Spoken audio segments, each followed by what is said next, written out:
retour sur ce plateau pour poursuivre cette émission avec la deuxième rubrique qui s'intitule Analyse. Bonjour Roland Laurent Tonéikes. Carole Olaye, bonjour. Bonjour téléspectateurs, internautes et auditeurs. Alors, nous allons commencer à passer au peigne fin les différentes informations relayées par les quotidiens parus à notre rédaction ce matin. Alors, Roland Tonéikes, en attendant l'arrivée de Marc Goudjano sur ce plateau, nous allons aborder le tout premier sujet qui est la séance d'échange qu'a eu le chef de l'État, le président Patrice Talon, avec les jeunes béninois, et dans échange au cours duquel l'opposition béninoise a été représentée par l'ancien député à l'Assemblée nationale, Mitopé. Quelle est la portée réelle donc de cet échange par rapport quand on considère la représentativité des jeunes et surtout le dialogue avec l'opposition? Alors, d'abord, il faut apprécier l'initiative que le chef de l'État a eue avec les jeunes, une catégorie de jeunes, parce qu'à proprement parler, si on doit aller dans les détails, je crois que le diable est dans les détails. On ne va pas prendre le risque d'aller dans les détails. Mais toujours est-il que quand on regarde un peu cette affaire, cette rencontre du chef de l'État avec les jeunes, il faut apprécier quand même déjà parce que oui, le chef de l'État a rencontré depuis quelques jours, rencontre les composantes de la nation pour discuter avec eux. On l'a vu avec les maires. Je crois que bientôt il va recevoir les députés également en couple. En tout cas, si l'information devrait être confirmée. Et donc oui, il travaille à cela et certainement il prépare tout doucement son départ de la tête du pays. Mais je constate que depuis hier, qu'il y a une communication qui est faite autour de Guy Mitopé. C'est ça qui, en fait, un peu me désole. Parce que oui, j'ai vu les premières images de cette rencontre qui ont fuité, c'est les images du chef de l'État avec Guy Mitopé. C'est à croire que Guy Mitopé, à proprement parler, était, je sais pas, c'était un gain. Le voir à cette réunion, c'était un gain parce que oui, c'est vrai, il avait une position parfois assez tranchée par rapport au pouvoir en place, mais il n'était pas le seul. C'est vrai qu'il représentait, il était le chef en griffe de la délégation. Et donc oui, de toute façon, que ce soit Guy Mitopé, que ce soit Nadine ou Nadia, entre les deux, j'ai fait toujours la confusion. Les deux jumelles, dont l'autre est BR, l'autre est démocrate. Donc, et on a vu aussi Tchabi Ayi et d'autres, on a vu la jeune demoiselle Yanki aussi, qui était également de la partie. C'est une bonne initiative du chef de l'État que de discuter avec ces jeunes-là et puis donner sa position sur un certain nombre d'informations sur l'actualité nationale. C'est aussi une manière pour lui de pouvoir s'expliquer, justifier un tel ou tel attaque. Et d'ailleurs, quand on suit un peu les propos, les quelques séquences de propos du chef de l'État relayés, on a compris que cette séance visait véritablement à apporter des clarifications sur des situations, sur des dossiers, sur des projets, sur les réformes du gouvernement. Et donc, il fallait quand même trouver les jeunes, puisque quand vous regardez dans le lot, il y a les jeunes du Parti des démocrates représentés, et qui est à peine 10 sur la photo qui circule là. Mais quand même, dans la salle, il y a quand même beaucoup de jeunes BR et UP que je reconnais très bien, de Calavi ou de je ne sais quoi. Ils sont nombreux dans la salle avec les activistes qui communiquent pour le gouvernement. Et c'est pourquoi je disais que je ne voulais pas aller trop dans les détails. Mais toujours est-il que c'est déjà quand même bien que, oui, le chef parle avec ces jeunes-là. Parce que, oui, véritablement, parmi ces jeunes, même de la mouvance, excusez, du BR ou de l'UP Le Renouveau, il y a quand même des mécontents, il y a des déçus certainement. Et cette occasion, certainement, à ma foi, aura contribué à convaincre certains pas mieux et à calmer certains pas mieux qui entre-temps peut-être déçus ou désespérés, peut-être étaient peut-être sur le point de claquer la porte puisque nous sommes dans une période électorale et tous les calculs sont bons. Donc je pense véritablement, d'abord, il faut quand même apprécier cette initiative du chef de l'État et se réjouir de ce que, oui, au cours de cette rencontre, certainement, avec tout ce qui a été dit, le chef de l'État a pu retenir certaines situations, retenir l'essentiel pour moi, améliorer davantage sa gouvernance et pour partir en paix et en douce en 2026 et être célébré. En même temps, je crois que certains jeunes au cours de cette rencontre, ont eu des réponses à leurs inquiétudes, à leurs questionnements.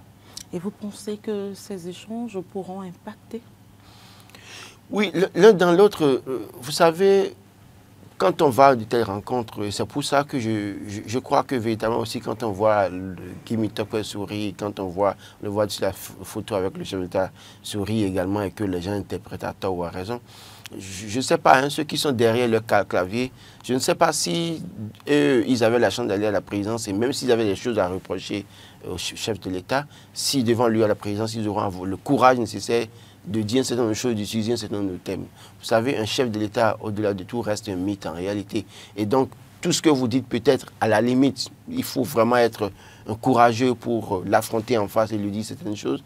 Et je crois qu'il faut que les gens évitent ces débats-là. Mais l'un dans l'autre, les clarifications apportées peuvent convaincre l'un ou l'autre des camps. C'est-à-dire que quand vous regardez sur la classe politique, au niveau de la classe politique, au niveau des populations, il y a des réponses que le chef de l'État a données hier qui pourraient évidemment convaincre des citoyens. Ça peut impacter, tout comme ça peut ne jamais impacter. C'est vrai qu'on a vu la posture des représentants du parti, les démocrates, qui sont partis juste après la séance d'échange et qui n'ont pas participé au déjeuner. C'est un choix. C'est vrai, parce que moi je pense que le plus important a été déjà fait, c'est-à-dire leur déplacement et leur participation à ces échanges-là, parce qu'on dit dans notre, en tout cas chez nous, hein, quand on vous appelle, on ne refuse pas. C'est peut-être ce qui vient après l'appel qu'on peut refuser. Et donc il y a déjà cette démarche qu'il faut apprécier.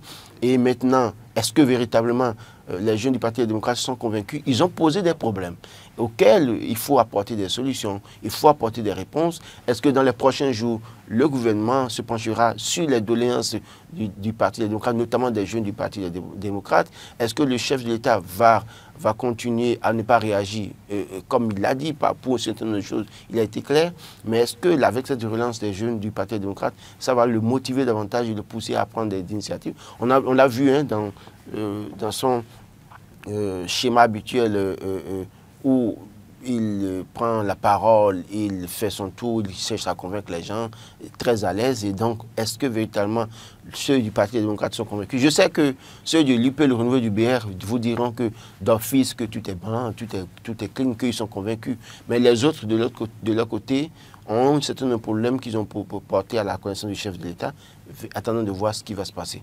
Voilà, de nombreuses doléances ont été faites à l'endroit du chef de l'État, vous venez de le dire. Mais quelle analyse faites-vous du discours divergent entre Talon et l'opposition représentée par Guy Mitopé? Non, discours divergent, ça sera toujours comme ça. On parle de mouvance, on parle d'opposition. Donc, ailleurs, on parlera de la gauche et de la droite. La gauche et la droite ne sauraient avoir le même discours. Ceux qui sont au pouvoir ont leur ligne et leur vision des choses et leur manière de faire les choses. Et malheureusement, c'est que ça peut ne pas être l'avis. Ça peut ne pas être l'avis de ceux qui sont du côté de l'opposition. Donc, on ne va pas leur en vouloir pour ça. Parce que hier, ceux qui sont mouvanciers aujourd'hui, de la mouvance d'aujourd'hui, étaient des opposants et n'étaient pas tout le temps alignés derrière les volontés de l'ancien chef d'État Boni Yayi. Donc, sur ce coup, je pense que la divergence est de mise, malheureusement, en politique. Même si, à bien des égards, on peut apprécier certaines initiatives positives, il faut quand même accepter que les uns les autres aient leur position assez tranchée ou claire sur certaines situations et dire nous ne sommes pas d'accord. Dire je ne suis pas d'accord pour ça ne veut pas dire qu'on est déjà en guerre. Ne veut pas déjà dire que oui, évidemment, on raie l'autre à mort. Non, je dis ma position par rapport à telle situation, c'est ce que je pense. Je ne suis pas d'accord. Je pense qu'il faut améliorer, il faut faire ci, il faut ça. Donc, la divergence entre les deux camps ne saurait être un procès qu'on pourrait faire à tel ou tel camp. Je pense qu'il revient maintenant à ce que, dès lors que les opposants font des réclamations ou des demandes, que le pouvoir en place essaie d'analyser la profondeur de ces doléances-là et voir dans quelle mesure apporter des solutions à certaines des doléances, même si, dans tous les cas, aucun pouvoir au monde ne pourrait régler tous les problèmes qui se posent aux citoyens et au peuple. Ce n'est pas évident et ce n'est pas possible. Le gouvernement fera ce qu'il peut. Ceux qui sont de l'opposition vont faire des propositions. Et si le gouvernement qui est là n'a pas pu, dès lors qu'eux, ils ont la chance d'avoir le pouvoir, ils pourront mettre en œuvre leur vision et maintenant répondre, en tout cas apporter des solutions aux inquiétudes qu'ils avaient par le passé.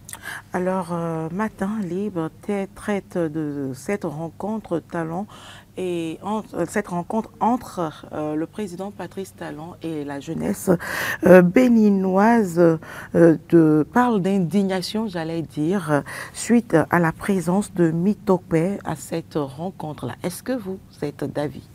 Indignation par rapport à quoi? Je pense Mitokpe a une présence qui suscite indignation. Décidément, cette opposition n'apprend pas de ses erreurs. Non, je comprends la posture, j'en ai parlé tout à l'heure. Vous savez, dans la plupart des cas, je pense véritablement que, oui, les gens font un procès à Guy Mitokpe. Et je crois que le procès peut bel et bien avoir ses motifs.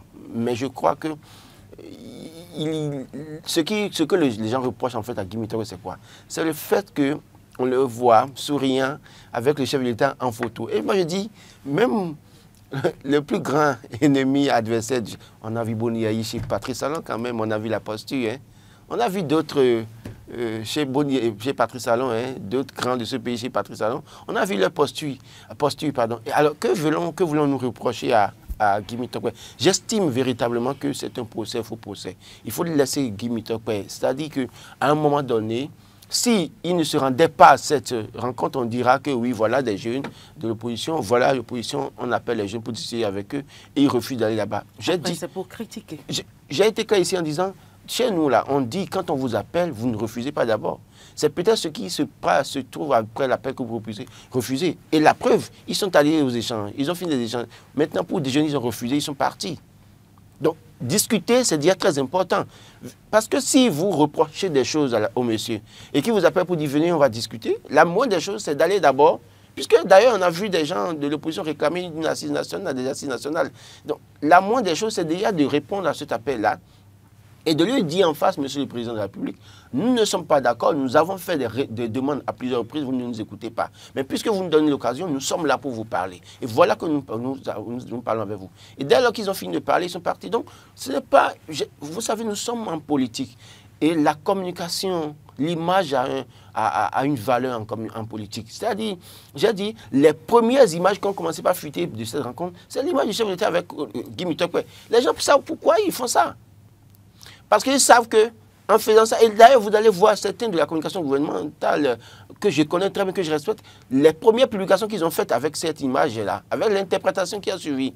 Vous voyez un peu, donc, et je crois qu'ils sont en train d'atteindre leur objectif parce que ceux qui en veulent maintenant à Guy Mitokpe surfent sur cette publication-là pour faire des reproches à Guy Mitokpe. Moi, je pense qu'au-delà de tout, au-delà de ce que je peux reprocher des choses à Guy Mitokpe également, lui aussi n'est pas sain. Dans sa prise de position, dans ses mouvements, il doit pouvoir se calmer un peu, temporiser et éviter un certain nombre de choses. Mais au-delà de tout, je crois qu'aller à une rencontre du chef de l'État n'est pas le problème. C'est maintenant comment est-ce qu'ils vont se comporter après qui compte. Bonjour Marc Goudjanon. Oui, bonjour Carole Laye, bonjour Roland Antonin. Bonjour Marc Goudjanon. Bonjour à tous les amis téléspectateurs et auditeurs. Alors, je m'abstiens de demander les raisons de votre retard sur ce plateau ce matin. Allez-y, votre lecture de la rencontre d'hier du chef de l'État avec la jeunesse béninoise au palais de la Marina. Oui, je pense que seul le chef de l'État et l'équipe gouvernementale savent les raisons pour lesquelles ils ont décidé de rencontrer une partie de cette jeunesse-là. Et cette jeunesse, je dirais plutôt, cette jeunesse militante au sein des partis politiques. Parce qu'il faut reconnaître que la plupart de ces jeunes qui sont partis, soit c'est qu'ils sont du bloc républicain, soit ils sont de l'UPR, ou bien soit ils sont démocrates, ou peut-être également d'autres partis sur l'échiquier national. Parce que j'ai vu une certaine ministre conseillère poster même une photo d'elle avec les représentants de son parti à la rencontre avec le chef de l'État. Et donc, c'est supposé que c'était une rencontre stratégique. Ce n'est pas une rencontre forcément pour pouvoir, je dirais, rencontrer une représentation véritable, d'accord, de cette jeunesse béninoise, non. C'était une rencontre avec des jeunes qui ont été bien sélectionnés, suivant peut-être leurs orientations politiques et autres. Ce ne sont pas des jeunes qui ont été choisis de façon, je dirais, imprévue, non. C'est des jeunes qui ont été porté la voix des autres jeunes béninois. Non, pas bon. Il y a une partie qui a porté la voix des jeunes béninois. Il y en a qui sont partis et qui ont été juste là-bas en tant que spectateurs, en tant que contemplateur du chef de l'État, admirateur également du chef de l'État. Et donc, on peut dire que c'est pourquoi je dis que tout le monde n'est pas allé. Tout le monde n'est pas allé dans la. Tout le monde n'est pas allé dans la même objectif. Donc, pour le même objectif. Pour le même objectif. Voilà, pour le même objectif. Donc, comprenez que au moins ceux qui représentent cette partie je dirais, entre griffes de ces jeunes-là qui ne se retrouvent pas dans les actions du gouvernement, par exemple, ou bien qui se sentent un peu lésés ou opprimés, au moins quelques-uns de ces jeunes ont pu porter leur voix, c'est-à-dire les représentants du parti, les démocrates, qui ont soulevé un certain nombre de problèmes liés aux problèmes des jeunes. Je ne pense pas également que je veux quand même avoir la quintessence de cette rencontre pour pouvoir voir si effectivement d'autres jeunes qui ont été à cette rencontre ont pu soulever également ces points-là. Ça m'aurait réjoui parce que quand on dit le chef de l'État a rencontré les jeunes du Bénin, quelques jeunes du Bénin, quels ont été les critères de sélection de ces jeunes-là? Bon, n'allez pas à des détails. Non, je m'interroge. Il a évité les détails. Je m'interroge. Donc, parce qu'on risque de faire sortir le diable. Donc, non, moi je m'interroge juste, je ne veux pas donner des détails. Quels ont été les critères de sélection? C'est pourquoi je disais tantôt que la plupart de ces jeunes qui ont été représentaient seulement des chapelles politiques, comme les démocrates qui ont été et qui représentaient. Une dizaine à peine. Une dizaine dans la multitude de la salle. Exactement, qui représentaient quand même ce parti de l'opposition-là, qui est vraiment minoritaire. C'est peut-être que ce n'est que le schéma de ce qui se passe à l'Assemblée, où ils sont minoritaires également. Et donc, l'important, c'est qu'ils aient quand même, il y a cette frange-là qui a quand même eu le courage de pouvoir dire un certain nombre de problèmes liés à cette jeunesse-là, la précarité, le manque d'emploi, la loi sur l'embauche, également, en tout cas, la restriction au niveau des libertés et un certain nombre de problèmes qui sont des problèmes qu'on a toujours dénoncés ici sur ce plateau. Donc, c'est une bonne rencontre. C'est une bonne rencontre pour ceux qui ont organisé la rencontre. Pour ceux qui ont organisé la rencontre. Parce que c'est eux seuls qui savent les objectifs visés. Et la preuve, vous avez vu juste après la rencontre, l'objectif communicationnel qui a été mis en avant après cette sortie.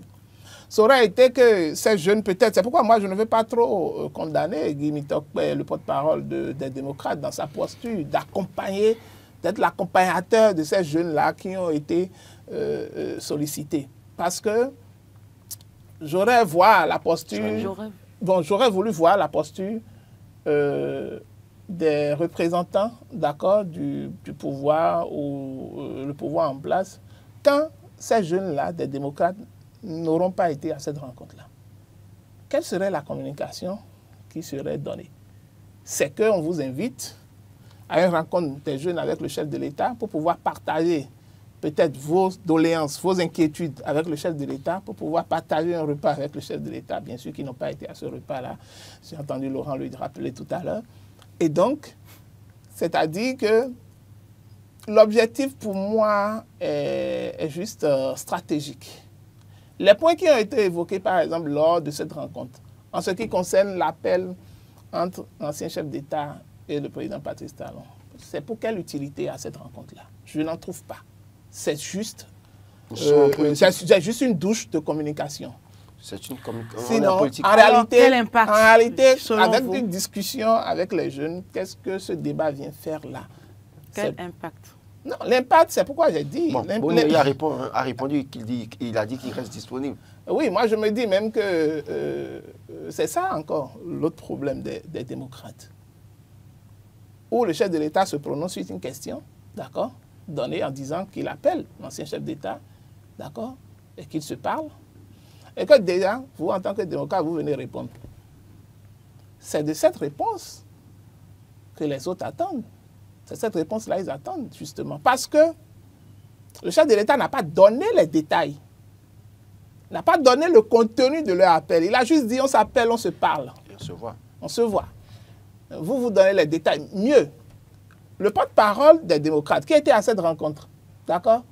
Quand le chef de l'État a dit ça, j'aurais aimé entendre sa réponse. Parce que lui, il est porte-parole des démocrates. Ça veut dire que normalement, si l'ancien chef d'État, en tant que celui qui chapeaute le parti des démocrates, s'il recevait normalement les appels du chef de l'État, ou s'il s'écrivait, s'il se voyait, normalement, ça ne doit pas être un événement inconnu au parti. Ça veut dire que le porte-parole des démocrates devait déjà savoir cela, même avant d'être à cette rencontre. Ça veut dire que si c'est après la rencontre qu'ils essaient de répondre, moi je trouve que c'est peut-être bizarre, parce qu'il aurait déjà pu répondre à cela En même temps, au chef de l'État en disant oui, on sait. Il vous a appelé, on sait, voilà, ça veut dire qu'il y a des choses, c'est pour attirer en réalité la conscience des jeunes, qu'ils soient démocrates de la mouvance.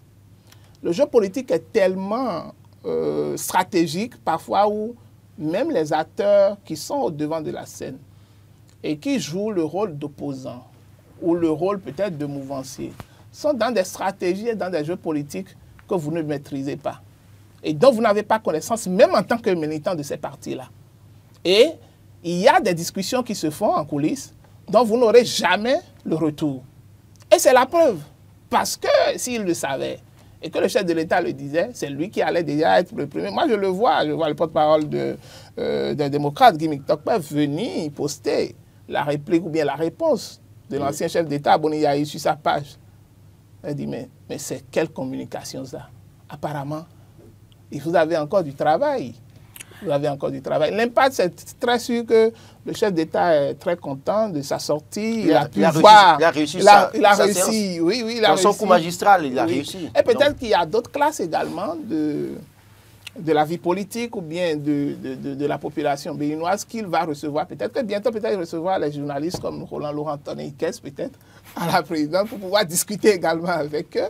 Pourquoi pas d'autres également, les médecins, d'autres classes encore, d'autres corporations, ou bien peut-être les femmes. Les femmes.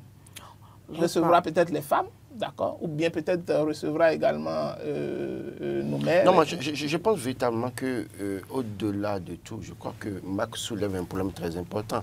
C'est-à-dire, les discussions entre les deux anciens chefs d'État, en réalité, ne devaient peut-être pas transparaître au cours de cette rencontre, mais moi, je pense ça comme une manière de dire aux jeunes Guy Mitokpe, écoute, calme-toi, parce que si tu ne maîtrises pas correctement ce dont tu parles, tout ce qui se passe. Ouais. Et ça, c'est un problème déjà.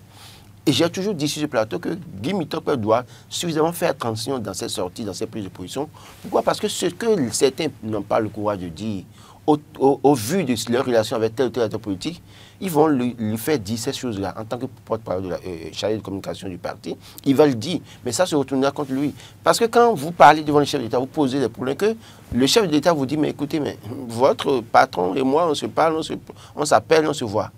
Maintenant, la réponse que Boniyaï donne, c'est que oui, je l'ai appelé. La première fois, c'est pour libérer les jeunes. Après, le dernier appel, c'est pour Julien Kandé-Kansou. Et je crois que quelqu'un a commenté pour dire, le chef de l'État n'est pas la justice.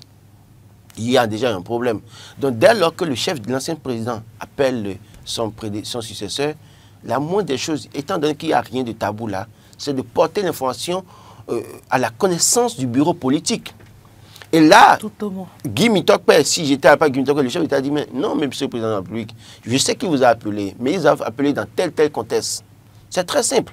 Mais sinon que c'est comme une humiliation pour le jeune pour dire, mais écoute, tu parles, mais ton patron et moi, on s'appelle, on se voit, on discute. Il y a déjà un problème. Je crois que véritablement, et c'est pour ça que j'ai toujours dit aux jeunes politiquement engagés, des fanatiques ou je ne sais quoi politique, que ce soit dans la mouvance BR, UP, le Renouveau, que ce soit dans Démocrate aujourd'hui, parce que c'est les partis les plus envieux aujourd'hui d'abord, je leur demande chaque fois de faire très attention dans leur prise de position, dans leur discours, parce que vous avez vu même, derrière même, j'ai vu, hein, la salle était remplie de jeunes UP, le Renouveau BR, c'est rempli d'activistes du gouvernement, les jeunes qui communiquent pour le gouvernement et qui vous insultent d'ailleurs tous les matins, hein, parce que quand ils ne sont pas d'accord avec vous, bien qu'ils viennent commenter les émissions pour vous insulter, vous traiter de tous les noms, c'est eux qui ont rempli la salle et on a vu les images parce que bizarrement, eux tous ont tenté ont réussi à faire photo avec tel ministre ou tel secrétaire général ou tel. Donc, ils ne se sont pas cachés. On a vu, on connaît ceux qui sont partis. Les jeunes de Clavi, je ne vais pas citer de nom, je les connais, la grande partie qui est partie.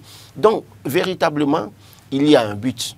Désormais, ces jeunes-là vont nous étouffer avec de la communication politique. Il faut qu'on se prépare à supporter. Mais je pense, et je consiste sur le fait que, évidemment, aujourd'hui, ce n'est pas aller à la rencontre du chef d'État qui est déjà à critiquer, que les gens lâchent Guy Mitokwe et les jeunes du Parti démocrate. C'est déjà bien de participer à cette rencontre et de rappeler au chef de l'État les doléances qui sont les leurs. Maintenant, il quitte à voir qu'est-ce que le gouvernement fera de cette doléance. Une dernière question pour finir avec le sujet. Quelle influence possible sur le processus démocratique et la mobilisation des jeunes pour les élections prochaine ou générale de 2026? C'est une rencontre qui a eu lieu. Ça dépendra de la paix, de la gestion de l'après cette rencontre-là. Au-delà de tout, le chef d'État rencontrera les députés bientôt, rencontrera certains corps constitués de la nation également pour discuter. Donc, c'est la gestion de la communication après cette rencontre-là qui compte. Si vous gérez mal cette communication, c'est que les autres prendront le dessus. Déjà, j'ai rappelé que le gouvernement a pris déjà l'avance en communiquant, en mettant Guy Mitokwe avec le chef de l'État en train de sourire. Et beaucoup de personnes qui n'ont pas compris la quintessence de cette rencontre n'ont commencé par jeter des pieds à Guy Mitokwe.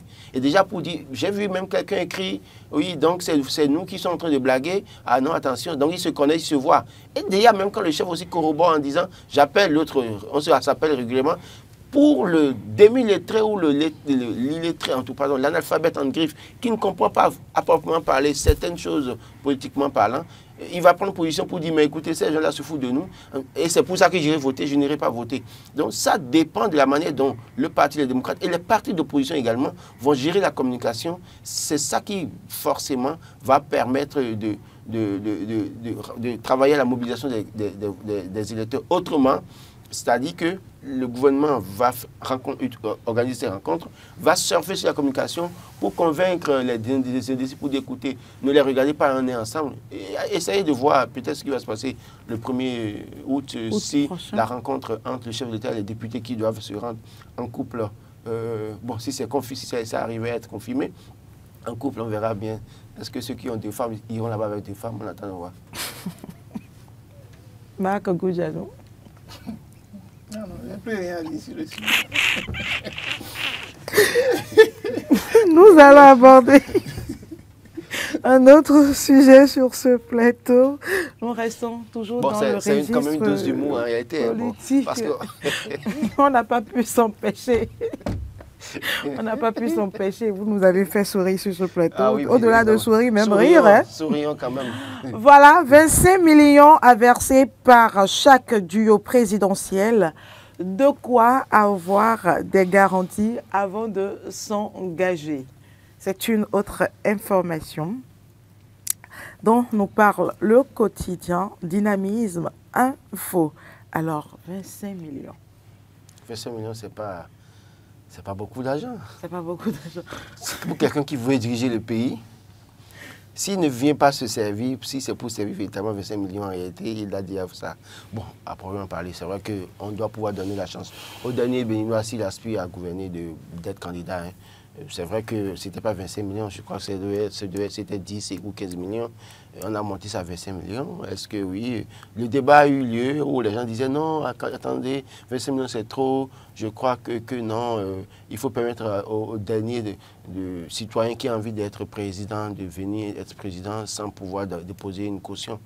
Bon, moi je pense véritablement qu'il faut quand même déposer une caution. Et pour moi, les 25 millions pour autant, ce n'est pas élevé, Et si vous voulez diriger le pays et que vous devez gérer 3 000 milliards de budget et que vous êtes incapable de déposer 25 millions comme caution, il y a déjà un problème. Il y a déjà un problème parce qu'il faut que vous sachiez déjà dépenser l'argent avant de pouvoir espérer gérer nos milliards. Vous ne savez même pas gérer 1 milliard, 25 millions, 1 million. Et c'est vous qui voulez être président pour gérer 3 milliards de budget. Je pense que oui, ce n'est pas C'est pas méchant, hein, même si les gens pensent que non, c'est trop. Moi, je pense que ce n'est pas trop.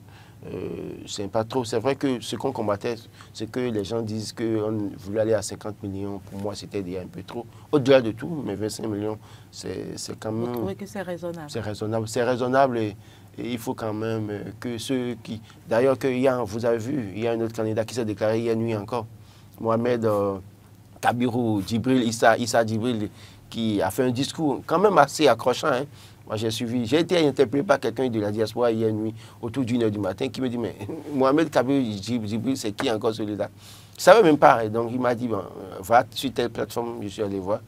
Donc, tout cela doit pouvoir savoir que oui, pour être candidat, il faut quand même nous déposer 25 millions d'abord comme caution. Mais il y a les conditions qui accompagnent. Oui, 25 millions, et puis parrainage, et puis tout ce que vous avez. Bon, si... Et quand vous n'obtenez pas les 10%? Oui, il y a un seuil pour que vous puissiez avoir quand vous retenez vos sous après. Voilà. Oui, mais si vous savez que vous ne pouvez pas avoir au moins 5%, que vous vous lancez dans la bataille, c'est votre problème. Marc Goudjan. L'argent qu'on servira à construire des salles de classe. C'est vrai que tout citoyen, normalement, en âge d'être candidat comme moi, peut normalement déposer sa candidature. Oui, je suis présidentiable. Hein. Donc, tout candidat normal comme moi, normalement, a normalement cette capacité-là, ou bien cette ambition hein, de pouvoir être candidat à la présidentielle. C'est vrai que néanmoins, on ne peut pas permettre à tout le monde, de pouvoir... Vous avez vu même avec la réforme du système partisan, qui est dans une dynamique d'abord de limitation des partis, ou des partis qui n'ont pas vraiment de base assez solide. Et donc, c'est normal que ça puisse aboutir également à des candidats qui ont vraiment cette capacité-là, cette possibilité de pouvoir se présenter et non assister à des plaisantins, puisqu'on parle d'abord du duo présidentiel, ce qui est bien et qui ne change pas, selon moi, beaucoup de choses par rapport aux conditions, aux anciennes conditions, qui est en réalité de 15 millions pour le candidat. Et quand c'est de 15 millions et que vous prenez 25 millions pour un duo, ça revient à 12 500 000. D'accord, ça revient à 12 500 000, ça veut dire que ça s'est diminué encore, d'accord, pour les présidentielles ou bien pour ces futurs candidats aux élections présidentielles. Et donc, je pense que les spécialistes en la matière ont bien pensé de pouvoir mettre la barre à ce niveau-là, quand même, pour pouvoir permettre, même si on a vu ailleurs dans d'autres pays où même la caution a été payée par les militants de certains partis. D'accord? Et donc, ça suppose également, même je me rappelle qu'en 2016, il y avait un certain nombre de militants qui avaient même cotisé pour le président Patrice Talon. Et donc, quand je fais cette analyse, je me dis, même si vous êtes candidat, par exemple, c'est supposé que vous avez des militants qui ont suscité votre candidature où vous vous êtes vu capable de pouvoir aller au présidentiel. Et donc, en se basant sur votre parti et sur la base des militants que vous avez derrière vous, même si vous n'avez pas vous-même personnellement cette capacité-là de pouvoir payer cette caution-là, si éventuellement vous êtes un véritable candidat et que les militants vous soutiennent réellement, il suffit juste que les militants eux-mêmes, à leur niveau, lancent une cotisation pour que vous arrivez quand même à rassembler les 25 millions dont on parle pour le duo présidentiel. Est-ce que cela garantit le sérieux des candidats? Non, non, non, ne dites pas ça. Pas du tout. Ça garantit le sérieux, ne dites pas ça. Ailleurs, dans d'autres pays, la plupart des candidats sont soutenus en réalité par les militants ou bien certains grands électeurs. Et donc, ce n'est pas nouveau. Hein. Ce n'est pas nouveau que le candidat même n'ait pas assez de ressources financières suffisantes pour pouvoir aller aux élections présidentielles. Mais il incarne peut-être cette représentation, cette personne que la plupart de la classe de la jeunesse a toujours souhaité. Et donc, ces militants peuvent le porter et décider même de cotiser pour lui pour pouvoir le soutenir. Cotiser pour lui, pas non seulement pour payer la caution, mais également pour la campagne électorale. Et donc, si les candidats aujourd'hui qui pensent qu'ils veulent aller aux élections présidentielles, s'ils pensent qu'ils n'ont pas les moyens, ils peuvent solliciter l'aide de leurs militants s'ils ont vraiment des militants derrière eux. Hein. Parce que quand vous prenez un homme qui est exigé, par exemple, où vous avez peut-être 10 000 militants, 20 000 militants, par exemple, pour pouvoir réunir 25 millions, c'est rien. Hein? C'est rien pour eux. Et donc, si vous n'arrivez pas à avoir un certain nombre de minimums au niveau de votre électorat, au niveau de vos sympathisants, et qui puissent quand même vous aider à pouvoir réunir le maximum de sous pour pouvoir déposer la caution, le minimum, c'est que vous restez chez vous et que vous soyez leader dans votre foyer.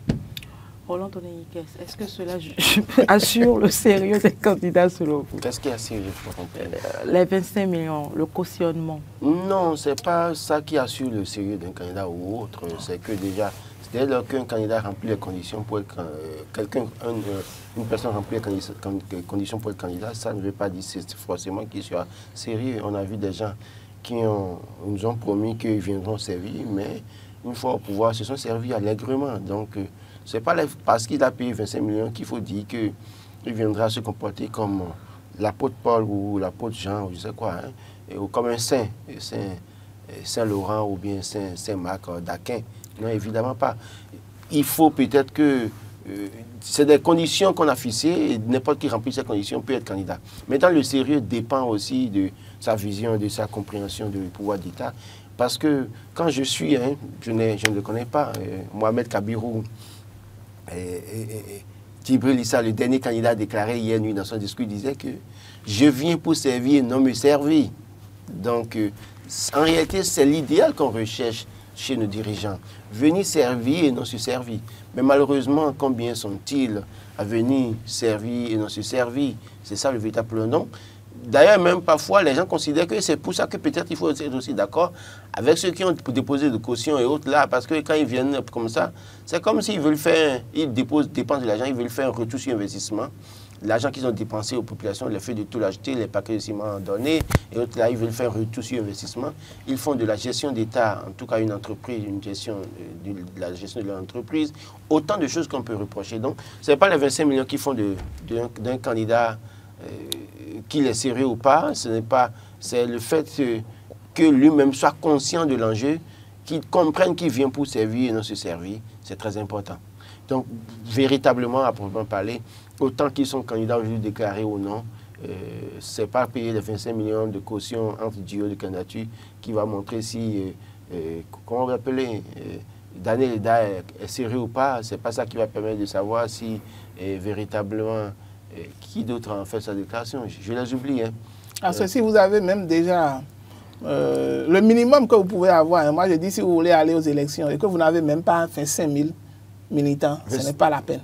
25 000 militants, c'est le minimum, c'est-à-dire c'est le tout petit que l'État, ou bien, en tout cas, je ne dirais pas que le droit vous exige, hein, mais vous devez avoir au moins 20, quand vous avez au moins 25 000 militants, ça veut dire que si chaque militant cotisait 1 000 francs pour vous, vous pourrez déjà déposer votre duo de candidature. Vous comprenez? Et donc, pour pouvoir aller au jeu politique, surtout à une élection présidentielle, attendez, 25 000 militants, ça c'est rien. C'est tout petit, ça c'est peut-être aux enclaves de Calavi seulement. Le problème c'est que vous aurez les 25 000 militants, c'est pas ça qui... Malheureusement, je dis c'est un plus ça. Non, si c'est réellement de vrais militants, cotiser 25 000 pour vous, je ne parle pas des marchandeurs politiques. Hein. Je ne parle pas de ça non plus, je parle de ce que oui, vous avez les 25 000 militants et qui peut vous donner chacun 1 000 francs. 1 000 francs, mais il faut maintenant... Il faut aller chercher à avoir les parrainages.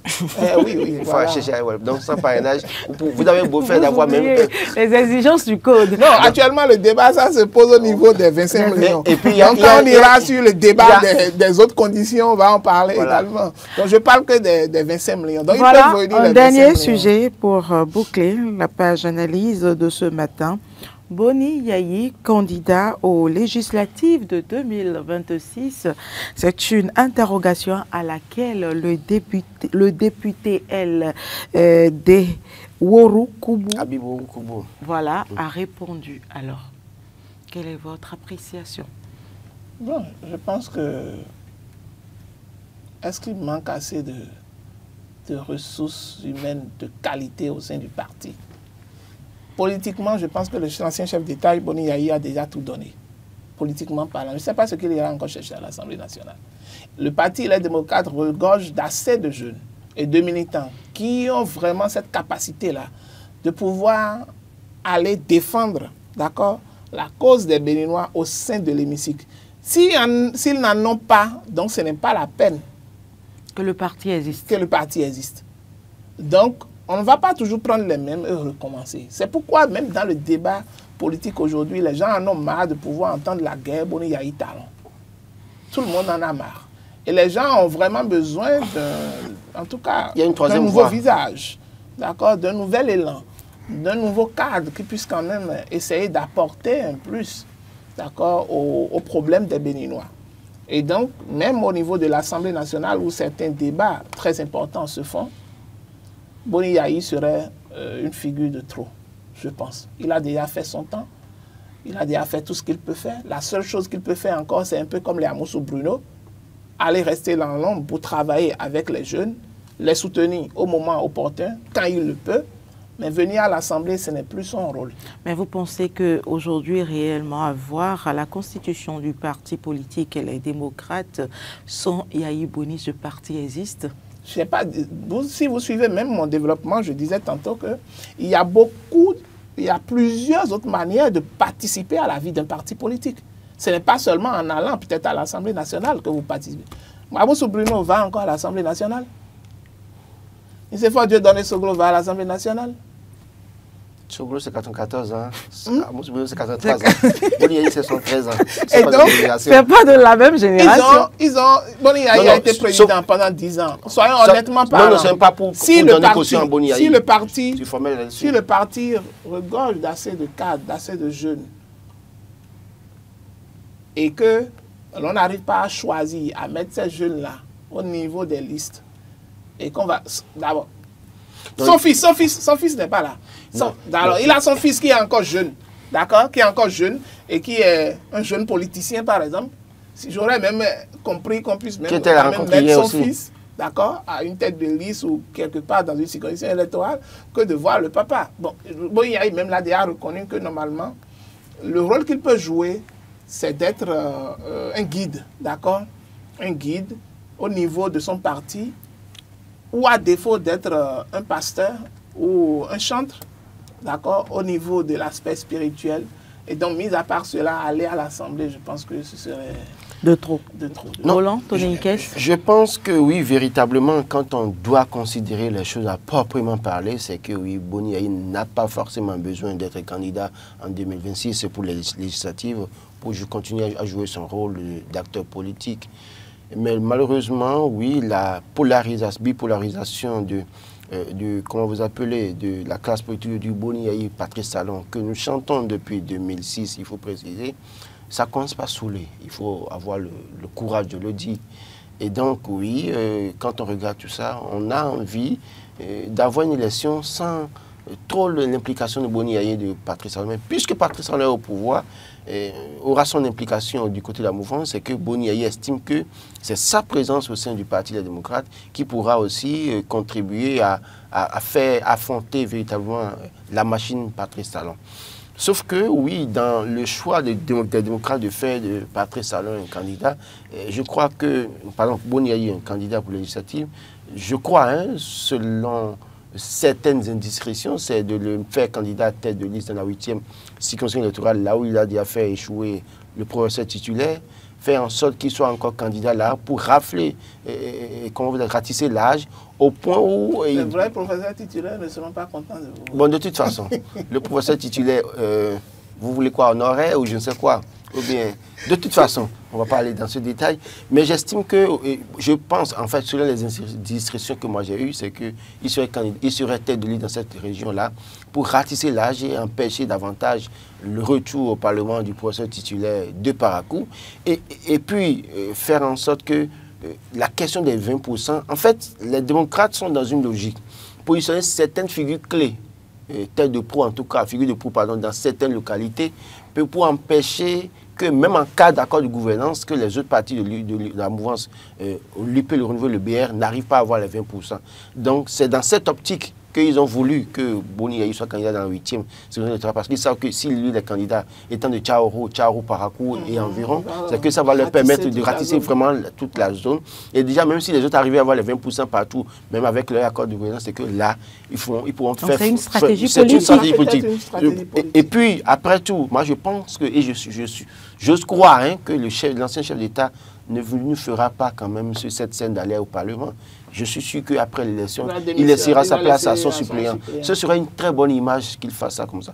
Déjà, pour qu'il soit candidat, on n'est pas trop d'accord, parce que pour moi, ça va toujours contribuer, parce que s'il est candidat, vous imaginez Boni Yayi candidat à Tchaourou, et puis dans la tête de liste au 8e, et puis après, ils arrivent à avoir les 20% dans 22 circonscriptions électorales, et que compte tenu des 20% dans les 24, ils n'arrivent pas à voir ça.